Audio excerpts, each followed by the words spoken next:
Hey everyone, it's Jamison Cable of the Land Between the Meadows, Kentucky History Podcast. I just want to say thank you for your support and listening to this episode. For all the updates on our podcast and YouTube channel, youtube.com/Kentucky History Channel, like and follow us on Twitter and Facebook at KY History Pod. If you're enjoying the podcast, give us a good rating and review on Apple Podcasts or the podcast platform that you're listening to. If you're looking for ways to support the podcast, an easy and simple way is to share it on Facebook or any other social media and tell your friends. You can also go to audibletrial.com/KYHistoryPod and get a free book of your choice. And finally, you can visit patreon.com/KYHistoryPod if you want extra content from us. If you're already a patron, thank you for your support. It means so much to us. All the links I've mentioned are in the description of the podcast, so go check them out. Thanks again for listening. I hope you enjoy this episode. And remember, if it's not about Kentucky, it ain't worth a hill of beans. In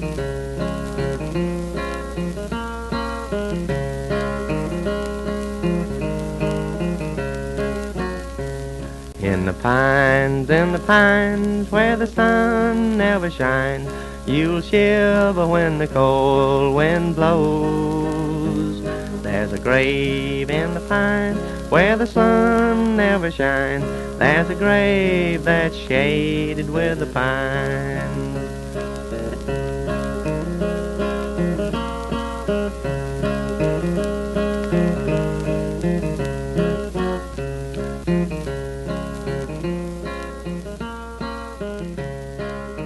The Paintsville Herald, March 15th, 1970. Mr. and Miss Glenn F. Preston and Archie Fitch visited friends at Auxier Saturday and Sunday. McClellan Preston spent Sunday with home folks at Mingo. W.R. Davis was a business visitor Auxier Tuesday. Sterling C. Rice spent the weekend with home folks at Denver. Miss Beatrice Saylor of Potter is visiting her sister, Miss J.N. Mink. Mr. and Mrs. R.C. Burton were visiting at E.L. Burton's Sunday. Mrs. Olga Stapleton, Beatrice Price, Lucy Rice. A little Norwegian. Lucy Olga. Price. I like it. And Lillian Thomas of Paintsville were visiting Mr. and Miss Ray Stafford Sunday. We are having an excellent Sunday school at Thealka this spring with Brother T.J. Collins as superintendent.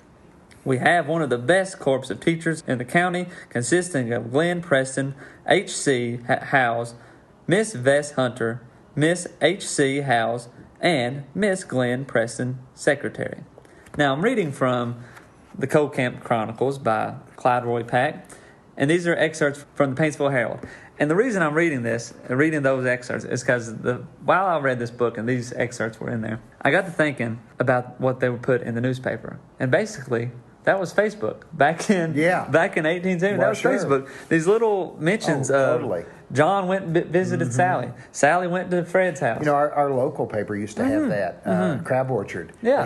They had a reporter down there, and she would say Miss Sally came from Stanford to visit Billy Joe or something. You know, and they were seen sitting out on the porch fanning themselves in the afternoon. You know? That's how gossip started. I mean, it was just like, you know, down what were the you road, doing over at Fanny's house? That's right.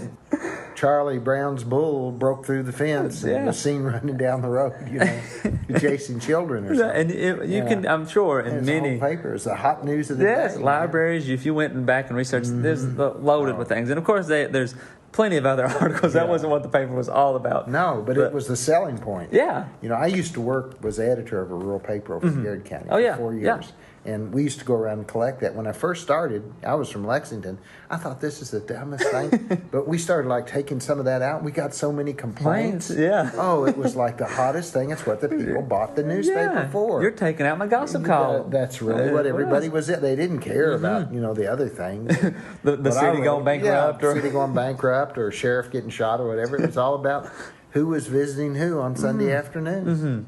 So anyway, as we're looking at this co-camp, and this is a co-camp in Paintsville, Kentucky from 1905 to 1952.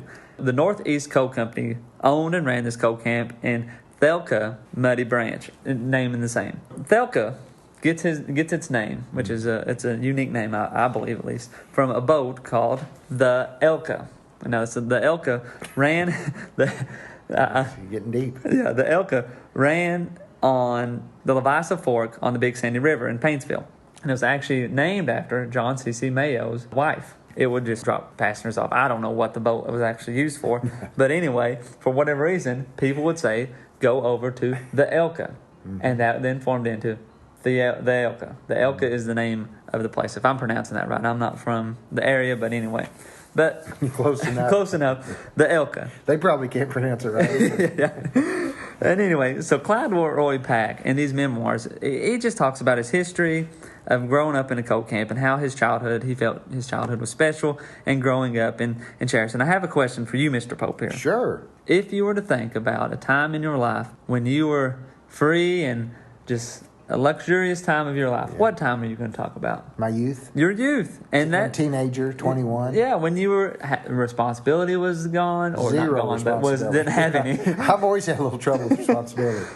You can ask some of my former wives. Yeah. But go ahead. And I feel like that was his point of a lot of these books. Is took me for everything I had. It's fighting words, man. Don't bring that up. He talks about his childhood. Left me high and dry, man. And he cherished his childhood. And most of us get do. a job. Yeah, started working. Yeah. But as your childhood goes, and I think that's a mini thing. A lot of times, if you talk to anybody, they cherish their childhood and look at it as a time of simplicity, a time of enjoyment where they were just free to reign. And that's a lot of the things Mr. Pack here talks about is just how things have changed. But my other thought is, when I'm 80, what am I going to talk about as far as my youth? How things have changed, right? And I feel like that's the common thing that just goes on. Maybe the last person to beat the hell out of you. yeah. Who gave me this black eye? But that's the thing with when you get to these. I guess I'll say seniors or stages of life, the aging process. Well, sure. Everybody always talks about how the youth is different and so forth. Yet when they were youthful, the older people of their age talked about how the youth was different. That's right. And so forth. I think one time I read where a archaeologist had found a scroll, Egyptian scroll, and on that scroll they were talking about how the youth was just so bad and were terrible and were ruining their society or whatever. And it's just a cycle. But it is. There's some truth to it, though, because there is, the electronic age. Oh, yeah. We talked about how it's changed society and children and everything else and the way people communicate. It's crazy. It's different. We were talking, I might have mentioned this before, but we were talking with... That's why we're so successful. Because people want to hear real people talk. Not just Facebook stuff. And I was talking, me and my wife went to Hazard a few weeks ago, and we were on our way back, and she brought up this question because we were talking to her grandma about living in a coal camp and like just how rough it was and how they just didn't have a lot. And on our way back, my wife asked, she said, when we get older, what's our struggle? What are we going to say what our struggle was? Having to wait to watch a show a week, right? Having to not get things instantly, having to watch commercials. It's eating different. Eating too much. Is that is our struggle just our self-indulgence? Is that our? It really is. Struggle? Probably. Isn't that something? That is. Anyway, but you might have it good. maybe. There's some struggles out there. I promise you. Some good point. Yeah. Maybe that's what it is. Maybe I'm just rolling. You're on a roll. I'm high on the hog. You're high on the hog. You really are. Always have been. Anyway, some of the things he talks about is the differences. Down and out. How he had no stress. He didn't know that he was poor, and that's a point I want to make for Eastern Kentucky. Is a lot of times people view Eastern Kentucky as just this poor, rough and tough, have nothing, coal mining people who are low on the totem pole, but yet. If you were growing up in Eastern Kentucky, and Clyde makes his point, they didn't know they was poor. They didn't have, they had shoes, but they didn't wear them all the time because they didn't need to, didn't want to, and they just ran around with shoes. Anyway. They were fine without it. They adapted and adjusted to what they had. There's people like from the bluegrass that look down their nose, at them and think everybody has to have a horse farm, or something. Yeah, and it's insane. And then they're not happy. Yeah, and he makes the point they weren't hungry. They weren't hungry. His mother worked in the house and kept the house in tidy. His dad went and mined. That was it. He didn't, as a kid, he didn't pay attention to anything else. And really, he had a normal childhood. If you want to, I heard a saying this morning about how he felt sorry for people that were poor, where all they had was just a lot of money. Yeah. Isn't that so? That's deep. Yeah. Heck yeah. You're getting deep, man. Yeah. Just think about it. Some people that were poor, they just have so much money. They're so poor. Yeah. I mean, they don't have the family, like is so important to people in Appalachia. Yep. And, you know, That loyalty to family. Loyalty. I mean, you know, their family hates their guts. They got tons of money, and Nobody wants anything to do with Nobody wants to. They're unhappy. You know, So they drink too much. yeah. So going on, Mr. Pope, I got some Eastern Kentucky sayings. Focus. Eastern Kentucky sayings. I'm gonna give them to you. See if you can figure out what they mean. All right. All right, because one of the sections here talks just about Eastern Kentucky dialect, and I mean you can argue Kentucky dialect or however you want, but there's a few of these, and as I read these, I knew a few of these what they meant whenever they read, and all of them, of course, are pronunciation and so forth. So here's the first one, Mr. Pope. Are you ready? I'm ready, man. Apparently, and I'll give you a sentence. Is that it? That's it. I'll give you a sentence. He's apparently going to give her a big diamond for Christmas. Apparently means like you know they're going to do it. Like it's apparent. Yeah, you know, it's going to happen. That's what the word is. Yeah. Apparently is what it is. Of course, yeah. That's not that one wasn't too bad, right? No, I wasn't too. Well, I thought it was pretty rough. Well, here's another. You got me there. Here's another one. Hind part of four. Hind part of four. He put his pants on hind part of four. No, you got me there. Okay, backward. Backward. Hind part of four. To four. the front. Yes, in the front. There you go. Yeah. Now this one probably not too hard. Might not. Jake might not shoot. Jake might not shot. See, I'm adding here. I'm adding on. Jake might not shot his own cow. Might not have. Might Shouldn't not. have. Almost. Almost. Yeah. Now here's another one. Pert near. Yeah, close to. So that's right. Far and Midland. Fair and Midland. Fair to Midland. Sorry, I'm sorry. Fair to Midland. It's pretty good. Doing okay. Heavy set means overweight. That's pretty easy. Flashy is also heavy set. Yeah. Big boned. Yeah. That's what I like to think I am. My gut doesn't hang over my belt. You know, I'm just big boned. Big bone. That belly bone. That belly bone. Belly bone down there. Oh gosh. This one, I knew this one as Raising Cane. Oh yeah. You know, drinking and swapping. Yes. Oh yeah. The boys are sure we're Raising Cane. Hair lately. Yeah. That's not Hair too bad. lately. Yeah. Holler. I mean, holler is meaning many Shout. things. Did you holler, or he's got a holler head? Yeah. Yeah. And then there's also the valley holler as well. You have to use it in context. Yeah. Here's a good one. Fur piece. Far. Or fur piece. Yeah. It's pretty far away. I live a fur piece up the holler. That's a good one. Smidgen. Small. Yeah, like a little piece, a smidgen of salt. Let me find another one here. Smidgen of brains. A chili imp. A chili imp. I heard that. It is, you had to eat a chili imp real fast in the summertime. Ice cream. It's an ice cream. Okay. There's ice cream, vanilla on the inside with a chocolate coating. Blair. Shout. The reason I'm all scratched up is because I've been in the Blair patch. Oh, Briar. Yeah. Yeah. Briggity.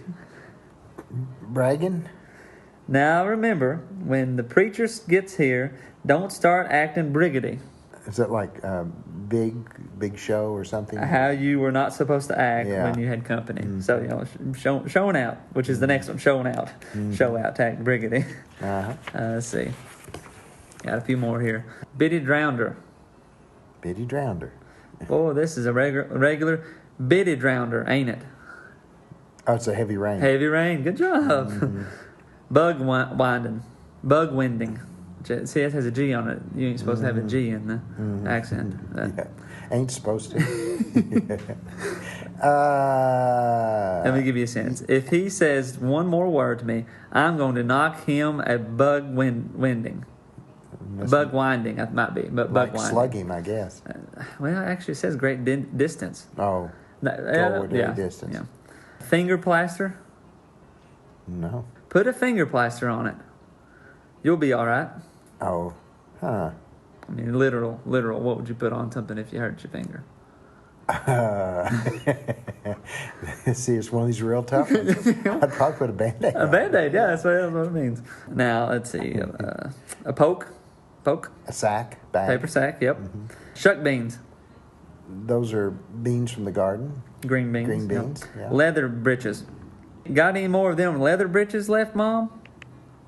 Leather breeches. No, I don't know that one. Shuck beans. Green Shuck beans. beans. Okay, leather breeches. Rose cheniers. Yeah, corn. Yep, there you go. All right, there you go. There's some Appalachian or Eastern Kentucky slang, if you want to say it that way. You know, you're talking about those coal camp houses and how the coal mines owned them, and it was kind of slave aid. They owned all the stores and groceries and general stores. They also, one thing we haven't talked about is how they owned the law. Oh yeah, they hired the law. They were the law. It's not like we thought. They're a bunch of thugs, a bunch of just punks. Just do whatever the company tells them. There was no law. They were just a bunch of bullies that beat up people and threatened them with guns and stuff. Which leads into like when they start having coal strikes and so forth. I mean, it becomes These heated. Are thugs. You got your sheriff who's in payment with the company, and they're going to come in and get their way. Well, the sheriff sometimes is voted on, but they own the politics. You couldn't vote. Yeah, so who's campaigning? The sheriff was campaigning for the company, and that's it. And so he was hired and elected by the company, and sometimes the coal miners weren't allowed to vote. Yeah, so it was a rigged system, totally. This is getting ahead, and we'll talk about this probably more in a future episode. But in Harlan, they talked about, I saw a documentary about the coal strikes in the 70s and this forth, and when the sheriffs came up, and like these protesters were all, not letting these scabs go through, and the sheriff rolls in there. And they're like, do your job. You're the sheriff. And he's like, I can't do anything. Yeah, right. There's nothing against this. And they actually, the miners, pop up a petition, or not a petition, a warrant. There's a warrant for that guy's arrest. And the sheriff actually, this was very interesting. He actually said, you could tell he was like, oh, I'm caught. There's nothing I can do. And he went and arrested one of the scabs on a prior thing. But... And it was a very big thing because you could just tell the sheriff was trying his best to, stick to the... Probably just let him go as soon as he's out of sight. But it was very interesting. But they owned everything. School, church, it was corrupt. Carpenter shop. It was corrupt. Anything you think of. They shops, everything. It was a big racket, really. It really was. And we'll get into eventually, hopefully, kind of the process that began to kind of... Because when you think about it, it was a small monopoly. Really they had a small monopoly on a small community. And the community, even though they really created the community themselves... It was just type of slave labor. It was. On poor man's back, So which leads us to living in a coal camp. Clyde points out a lot about how his dad was a coal miner, and basically that's what he did his whole life. He mined the coal there. He worked there at the Northeast Coal Camp for so long until it closed, and then worked some more. But word in a coal camp definitely traveled quickly. A small town. If you could talk about it, or if you could think, we talked about this a bit, and we'll talk about it here more in a second. Be careful what you say. Yeah, everybody lived. You talk about these. They were side by side. You would have one. I would think no bigger than this room we're in right now, and then one 10 feet away. And you think of like of an urban place where you got house right next to house. This is kind of what it was on the side of a mountain, or in the valley of a mountain, or the holler of a mountain, if you want to say that. Yeah. And they probably had people that if you said something bad against the coal company or the miners or somebody, you had snitches. And they would go and say, you don't need belong here, boy. Get your suitcase and hit the road. Well, I'll say this too about... There's no freedom of expression. There wasn't. I don't think you all are right. You're not paying us enough. You're not paying us enough. Those weren't words you said. No. You got your brains kicked out. And that's when we get into... And this period here where Clyde was growing up, he didn't realize all those things were going on because he was a kid, which is understandable. And if that's all you've ever known, how do you know what's right and wrong? Yeah. But we're in between this time, and some of those newspaper articles, we'll talk about it, that they from Paintsville. But you're in between this time where probably 10 years before this, in the 30s, you first started getting strikes. Well, then about 10 years, 15 years afterwards, you got more strikes. So he was living in this coal camp town in kind of a middle ground period where there wasn't as much heated stuff going on. As far as from his books, that's what I get. You knew everything that was going on. You knew if there was a fight on the company porch, which there was. He talks about a time 2 women got in a big fight on the company porch and had at it. And no one really got hurt except for one of the women fell off the porch onto another woman who wasn't involved in the patch. She got hurt. Yeah, she's the one who got hurt, which of course it happens.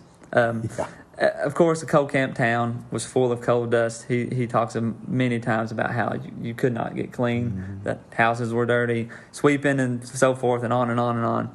And he talks too about just his friends, being with his friends, which a big time of the childhood is with your friends. With talking about friends, Mr. Pope, do you remember any of your friends' names, like just nicknames? Nicknames. Back when you were a kid. Not right at the moment. Not right at the moment. Right. I'll put you on the spot. I know. But here's some of his friends' names, and you can just probably guess them. Buckwheat, of course, is one of them. Yeah. Cracker Bill, Dixie, Jammer. They even had a guy named P-Jack. Pokeberry, Smoke'em, Toddy, Tudor. I used to have some friends named Smoke'em. That's what they used to say all the time. Yeah. But don't you think that's part of the culture too? Maybe. Everybody gets a nickname. Everybody has a nickname. I remember, even now, me and my friends who I grew up with, we have nicknames for us, that we came up with. I used to sit around a country store and they would call people by what they did. Said, "Here comes the plumber," or the carpenter, or the painter. They wouldn't call him by his name. They just called him what he did. Yeah. I always liked that. Yeah. Well, and that's and they like being called that. Yeah. Comes the preacher. Yeah. Longjaw was another guy, and I'm sure that kid probably had him a long jaw, or Longjaw and Lockjaw. Nooner. I bet he probably was late to the show a lot. Right. Probably didn't get up till noon. That's funny. But those things you hold on to, I guess, as a kid. So what you're pointing out there, Mr. Cable, is that even though life was hard, there was a community. It was fun, and there were friends. And go ahead.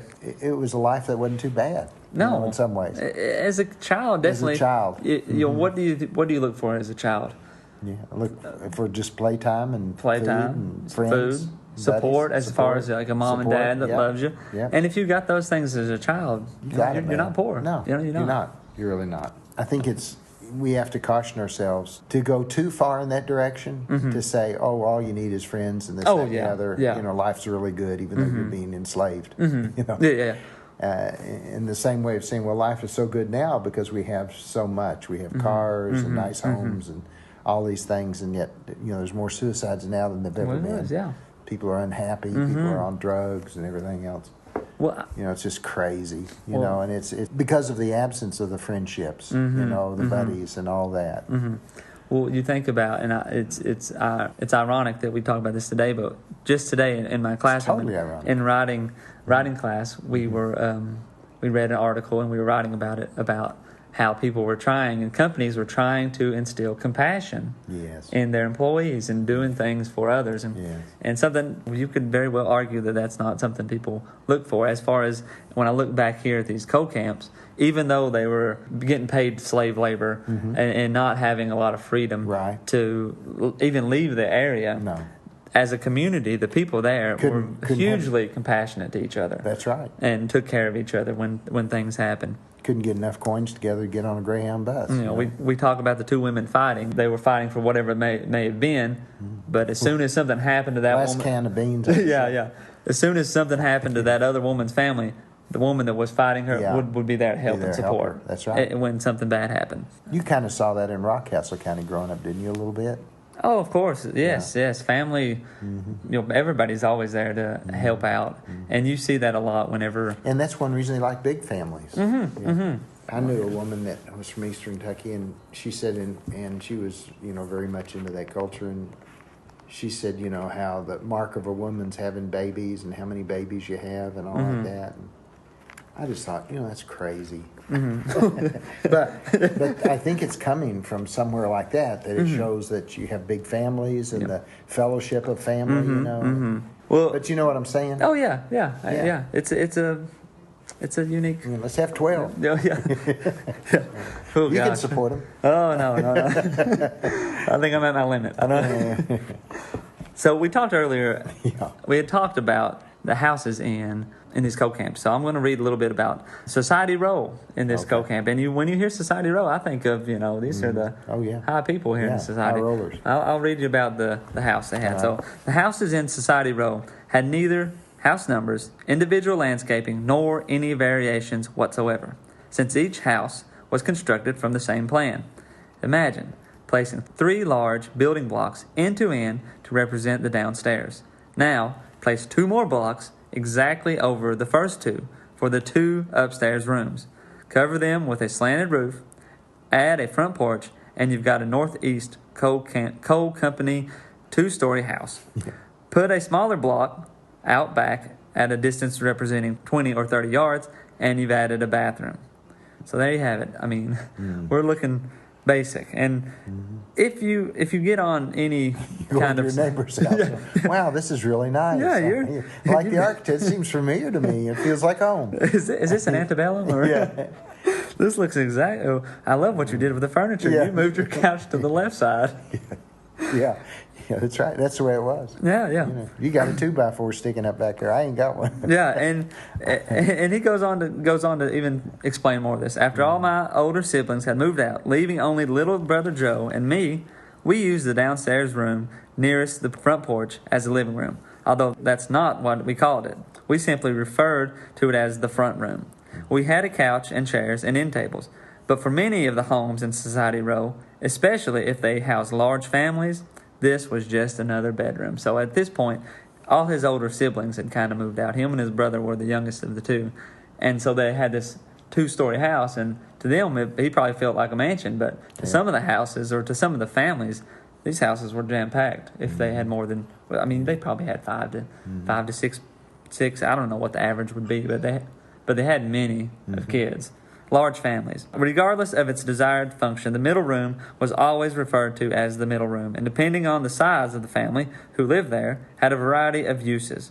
Most of the families in Muddy Branch were large in those days, so more often than not, this was another bedroom, just like at our room. Just think if they moved another family. Yeah. Well, who's cooking tonight? Who's coming in today? They didn't own the houses. No. I mean, they basically paid rent on them. That's right. And they would go from there. I mean, you have rent. Sometimes, now eventually, his mom and dad did own their house, but I think it was towards the end of the company. The company was about to close, and so the company, let's sell everything and get out of here, which was typical of any investor, and not just any investor, just about anywhere. Sell what we got and get out with what profit we can have. Oftentimes, Clyde points out many of the things that his mom did, that when he came home, he could always, there's a few things you could guarantee. Something was being cooked, and something was being cleaned or fixed. Somebody was being cooked. But one thing he mentioned all the time was cornbread. Have you ever eaten Eastern Kentucky cornbread? Yes. Oh, well, cornbread's cornbread. You can, but my grandmother-in-law, it's the best. It's the best cornbread you can get. I visited with my therapist this week, and her family's from Pike County, Eastern cool! Kentucky. Yeah. And she was just saying, we started talking about food and cooking, and how the women particularly just really know how to cook. And she was just saying, she goes to her grandmother's place. I mean, it's just the food, the cornbread is just unbelievable. And I was telling her about when I was young, I used to have a woman that sort of adopted me down around Columbia, Kentucky. And I'd go there in the fall of the year and spend the weekends down there, and they had a farm. It was very simple living. And I'd get up in the morning at dawn, as the sun was coming up, and she'd already cook. She'd have homemade rolls and biscuits, squirrel gravy with homemade, and fresh cut tomatoes out of her garden. And man, I'm telling you, Lord, squirrel and squirrel gravy on big biscuits, homemade. Eat your breakfast and go to bed. Oh gosh, eat your breakfast and go to bed. Shut up and go to bed.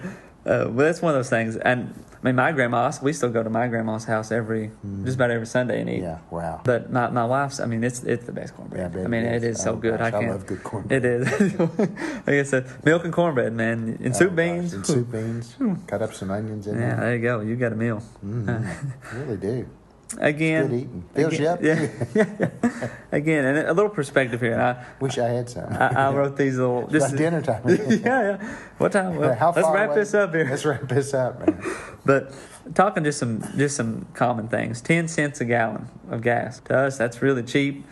With if you don't have any money, it's probably expensive. If you don't have a car, why do you need gas for in the first place? Right.